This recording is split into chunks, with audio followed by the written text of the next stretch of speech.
There are moments in history when a single breakthrough turns a tide of war, and no one sees it coming. In 1944, deep in the skies over Europe, something extraordinary happened. The Luftwaffe, once the terror of the air, began to lose its grip. German pilots, trained to dominate, suddenly found themselves outpaced, outgunned, and outmaneuvered by American fighters that seemed to defy physics. These weren't new planes. They were the same P-51 Mustangs that had been flying for months. But something had changed. Something invisible, something hidden inside their engines. The secret wasn't a new weapon or a new engine design. It was a new kind of fuel, 150 grade aviation gasoline. At first glance, it sounded insignificant. A small chemical tweak, a different blend. But in the right machine, that change unleashed something monstrous. Overnight, the Mustangs, already the Allies' best long-range escort fighters, transformed into predators that could climb faster, dive harder, and reach speeds the Germans thought impossible. The P-51 had always been fast, but with 150 grade fuel, it became a 490-mile-per-hour demon, and the Luftwaffe never saw it coming. To understand why this mattered, we need to rewind. Back to a time when the air war over Europe was bleeding the Allies dry. In 1943, daylight bombing raids were costing America dearly. B-17 Flying Fortresses NB, 24 liberators crossed the English Channel every morning, only to face swarms of German fighters, Messerschmitts and Focke-Wulfs, tearing into them with precision and fury. Without long-range escorts, the bombers were sitting ducks. Loss rates were so high that some missions saw half the planes fail to return. The skies over Schweinfurt, Regensburg, and Bremen were graveyards of silver wings. Crews knew it. They went anyway. But morale was breaking. Something had to change, and fast. Enter the P-51 Mustang. Originally designed for British, it was sleek, elegant, and efficient, but its early versions were underpowered. The Americans soon fitted it with the Rolls-Royce Merlin engine, and the results were stunning. Suddenly, the Mustang could match and even surpass the Luftwaffe's best fighters. With dropped tanks, it could escort bombers all the way to Berlin and back. The Allies finally had a plane that could reach deep into enemy territory and fight on equal terms. But equal terms wasn't enough. The Germans were already working on faster interceptors and jet prototypes. The Allied strategists knew they had a narrow window, a race against time. To win the war in the air, they needed more than good planes. They needed dominance. And that meant power, more power. In late 1943, American engineers began experimenting with high-performance fuels.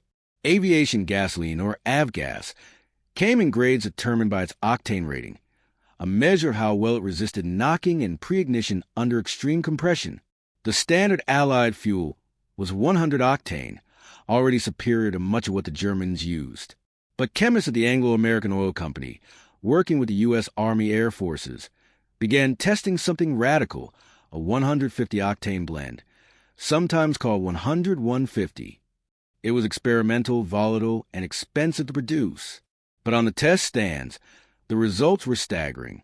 Engines that had been limited by 100 octane fuel suddenly roared with new life. Superchargers could be pushed harder. Manifold pressures could climb higher. The same Merlin engine that once produced around 1,600 horsepower now surged past 2,000. But before it could be used in combat, it had to be proven safe. One misstep, one wrong mix, and entire squadrons could lose engines mid-flight.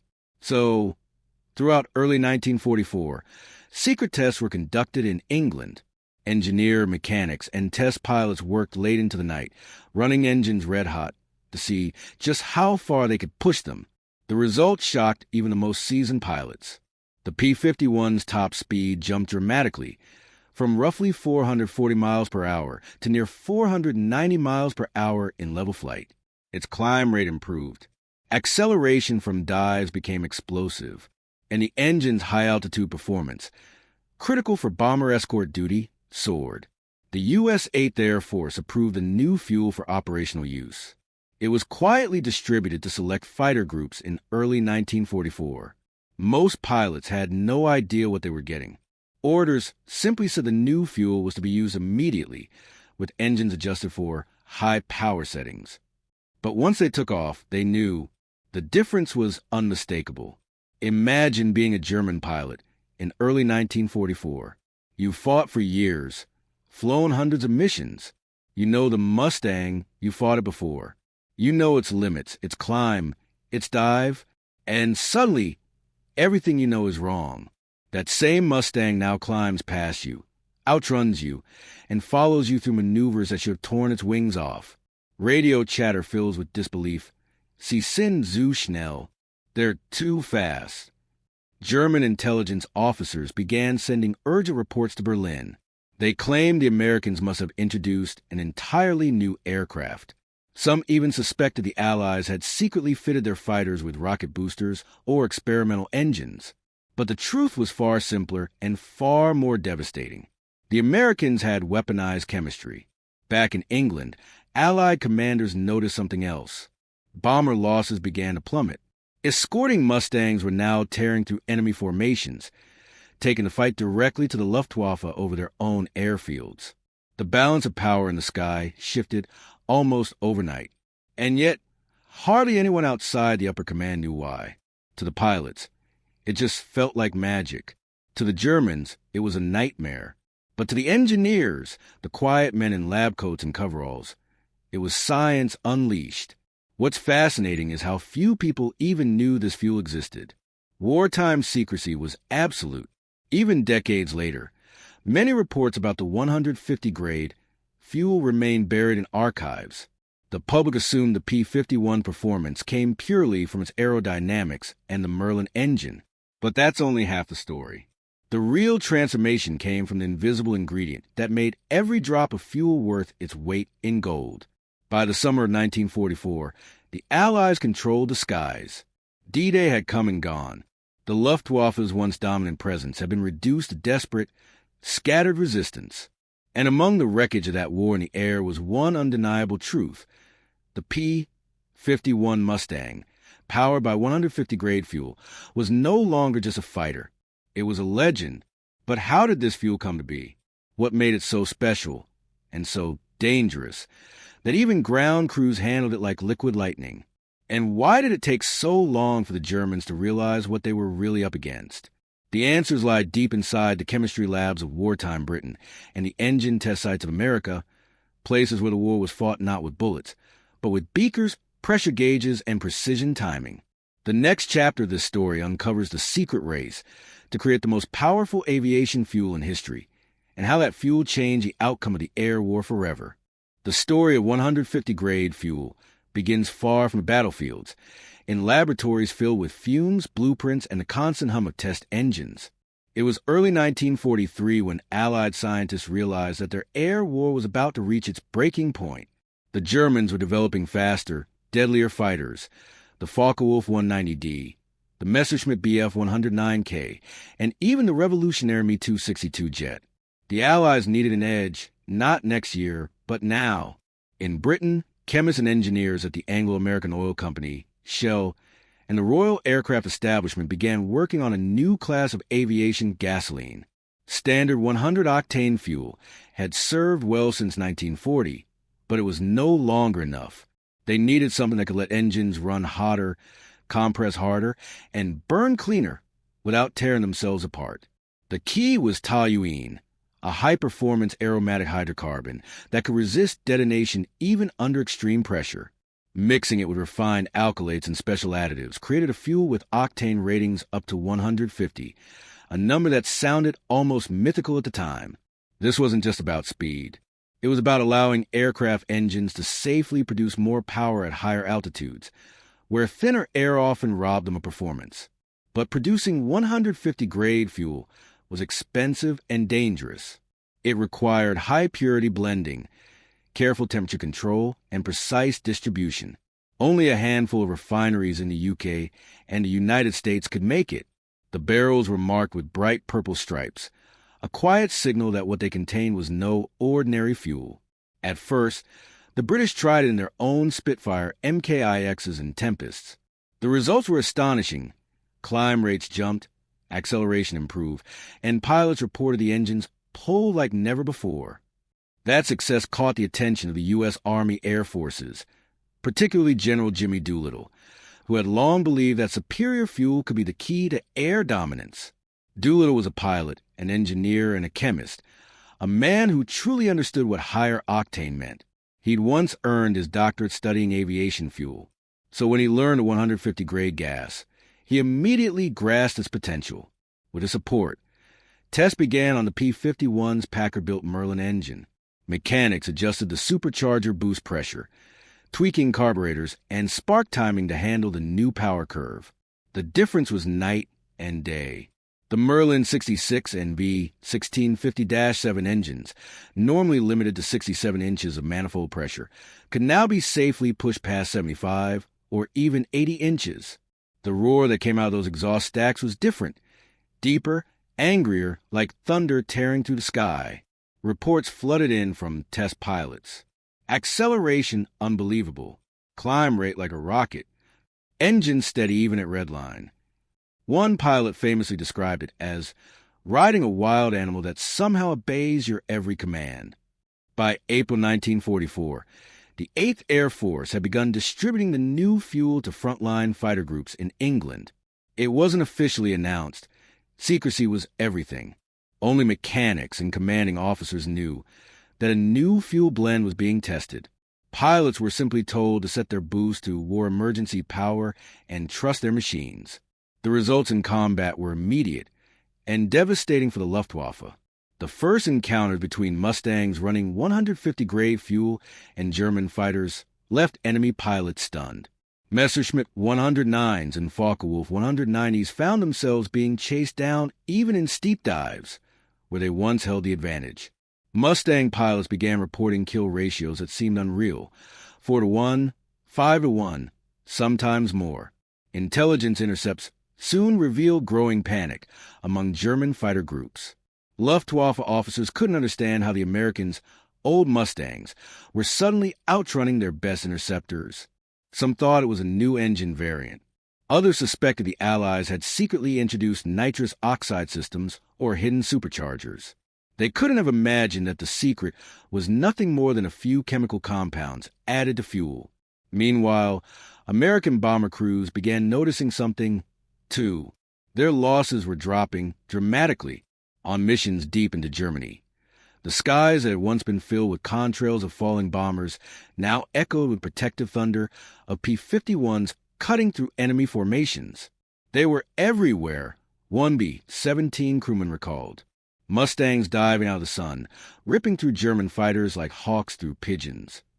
With the new fuel, the P-51 could sprint at 490 miles per hour, faster than almost anything with a propeller.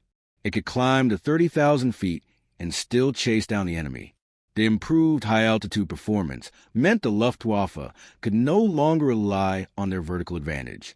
The Americans now ruled the upper atmosphere. And it wasn't just about speed, it was about endurance. Because the P-51's aerodynamics were so efficient, it could still carry drop tanks and fly deep into enemy territory, even while running at higher power settings. The Mustangs could escort bombers from England all the way to Berlin, then continue hunting German fighters on the way home. It was a nightmare for the Luftwaffe, their veteran pilots. The few that remained were being hunted over their own airfields. Replacement pilots, often rushed through training, never stood a chance. Behind the scenes, engineers continued refining the formula. The fuel wasn't perfect. It required precise handling, and engines had to be maintained carefully to prevent detonation. But the payoff was undeniable. The U.S. and U.K. built massive storage and transport networks just to deliver 150-grade avgas to front lines. By mid-1944, Spitfires, Tempests, and P-51s were all running on the new blend in key operational theaters. Even P-47 Thunderbolts, the heavy American workhorses, began using it to devastating effect in ground attack missions. Pilots could dive harder, pull up faster, and carry heavier loads, all because their engines were feeding on the most powerful gasoline ever put into mass combat use. There's a fascinating little-known detail here. The Germans, for all their engineering brilliance, never managed to develop an equivalent. Their synthetic fuels, made from coal via the Fischer-Tropsch process, simply couldn't match the octane and stability of Allied petroleum-based blends. Even their vaunted Mi-262 jet fighters suffered from poor fuel consistency, often exploding or losing thrust mid-flight. In other words, while the Germans were racing ahead with advanced designs, the Allies quietly perfected the chemistry that made their existing machines unstoppable. It was science versus science, and the Allies' quiet chemists won. There's a strange irony in all this. The P-51 Mustang, the plane that many call the best fighter of World War II, was originally born as a stopgap design, built for the British, using an American frame and a British engine. And yet, its true potential was unlocked by American chemistry and Anglo-American cooperation, a weapon born from collaboration, refined through desperation and perfected by innovation, in the skies above Europe. The results were plain to see. German cities lay in ruins. The Luftwaffe was crumbling, and the once invincible Reich was losing its shield. But the story doesn't end there. Because as 1944 turned into 1945, the full effect of 150-grade fuel became clear. The Allies' air power had not just achieved superiority, it had achieved supremacy. The skies were no longer contested. The Luftwaffe was a shadow of its former self, and the P-51, powered by a fuel that should never have worked as well as it did, became the symbol of Allied dominance. Still, there was one more twist of this story. A little-known moment when this incredible advantage came close to being lost forever. And the reason had nothing to do with combat. It came from inside the Allied command itself. By late 1944, the Allied air forces ruled the European skies. The Luftwaffe was no longer an offensive power.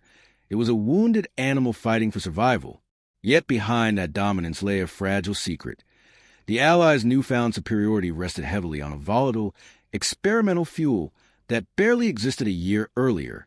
It had worked brilliantly, but 150-grade fuel came with risks. It required special storage tanks and strict temperature control. Ground crews joked that it was fuel that bites. Spilled on metal, it could strip paint. Spilled on skin, it burned cold and sharp. In the frigid airfields of England and France, mechanics handled it like a live grenade.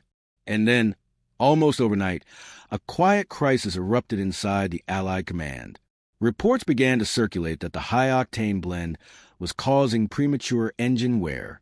Bearings were failing, spark plugs fouling. Supply officers complained of shortages. The refining process was bottlenecked, and every additional shipment consumed precious shipping space. Some commanders argued that reverting to standard 100-octane fuel would simplify logistics. Others warned that doing so would cripple the P-51's edge right when victory was within reach. In December 1944, as the Battle of the Bulge exploded across Belgium, that debate reached its climax. Doolittle, now commanding the 8th Air Force, refused to back down. He understood what the fuel meant. Without that extra power, he wrote, we lose the skies we bled to take. He pushed the engineers to find workarounds. Improved filters, refined additives, stricter maintenance schedules. Within weeks, the problems eased. The 150-grade fuel stayed. And it's a good thing it did, because in those final months, it became the Allies' silent hammer. The Mustangs that escorted bombers over Germany no longer simply protected them.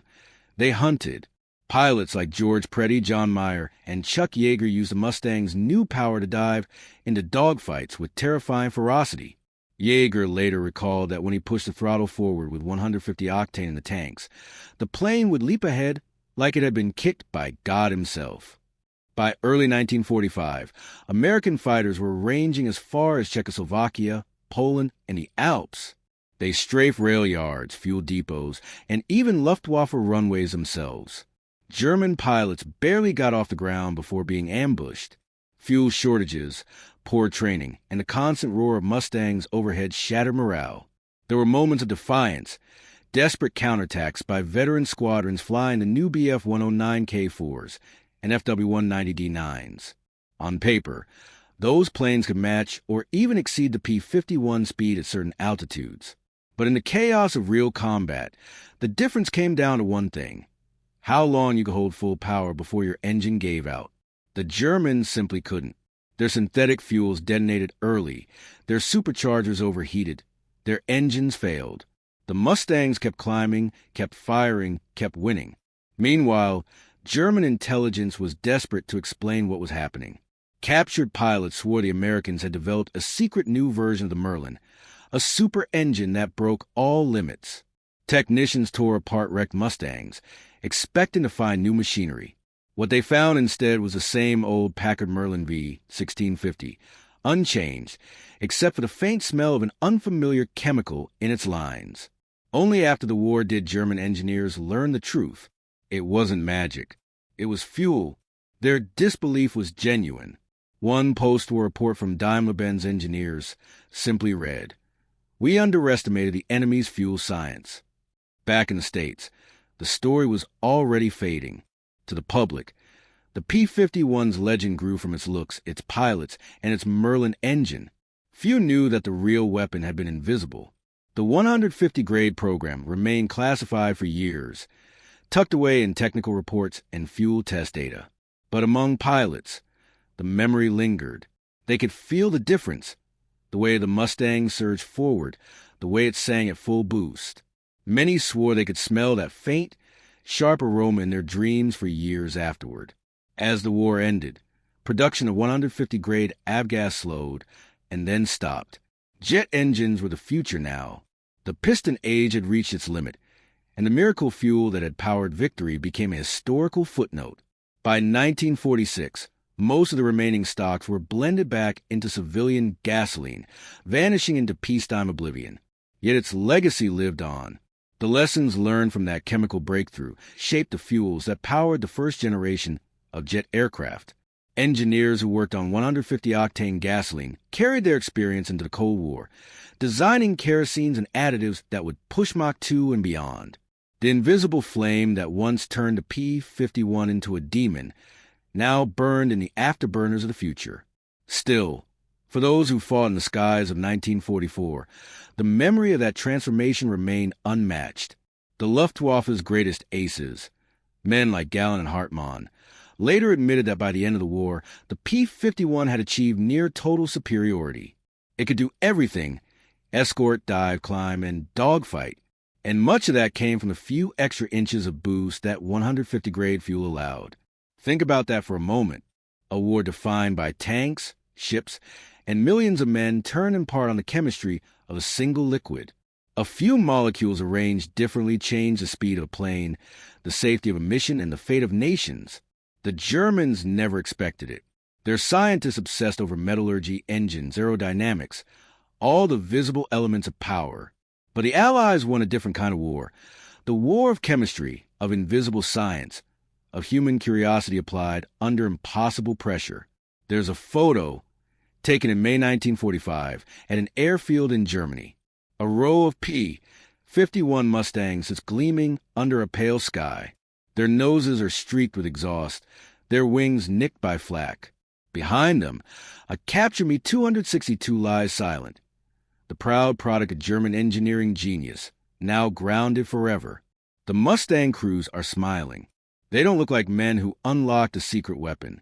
They look like men who survived because of one.